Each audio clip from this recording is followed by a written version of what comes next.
นคำว่ารักไม่สวยอภัย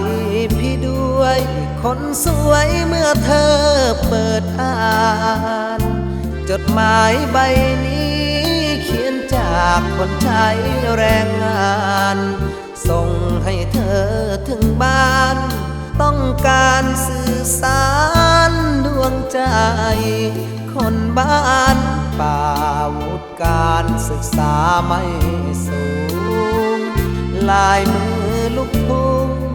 ยุ่งเหยิงเหมือนรอยตีนไก่กลั่นคำว่ารักมาจากส่วนลึกในใจ